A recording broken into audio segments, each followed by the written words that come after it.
സഹോദരങ്ങളെ, പ്രഭാതവന്ദനം. ഇന്ന് ഈശോ ശിഷ്യന്മാരോട് പീഡാസഹനത്തെക്കുറിച്ചും മരണത്തെക്കുറിച്ചും ഉത്ഥാനത്തെക്കുറിച്ചും ഒക്കെ വിവരിക്കുന്നുണ്ട്. എന്നാൽ ശിഷ്യന്മാരാകട്ടെ അതൊന്നും കേൾക്കണില്ല, അതൊന്നും മനസ്സിലാക്കണില്ല. 2 ശിഷ്യന്മാർ ഈശോയുടെ വലതുഭാഗത്തും ഇടതുഭാഗത്തും ഇരിക്കുന്നുള്ള കാര്യവും ചോദിച്ചുകൊണ്ട് നടക്കുക.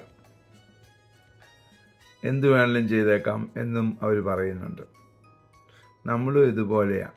പലരും നമ്മുടെ ആവശ്യങ്ങളാണ് നമ്മുടെ മുമ്പിൽ നിൽക്കുന്നത്.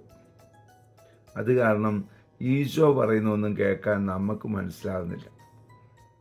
ഈശോ പറഞ്ഞു, എന്നെ അനുഗമിക്കാൻ ആഗ്രഹിക്കുന്നെങ്കിൽ സ്വന്തം കുരിശെടുത്ത് എന്നെ അനുഗമിക്കുക. അതിന് തയ്യാറാകുന്നില്ല.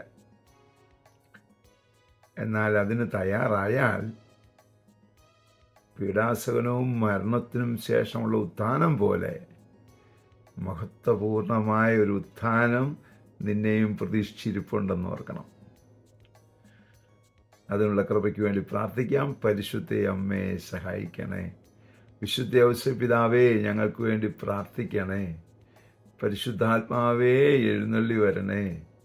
പരിശുദ്ധ പരമ ദിവ്യകാരുണ്യത്തിന് എന്നേരവും ആരാധനയും സ്തുതിയും പുകഴ്ചയും ഉണ്ടായിരിക്കട്ടെ. ആമേൻ.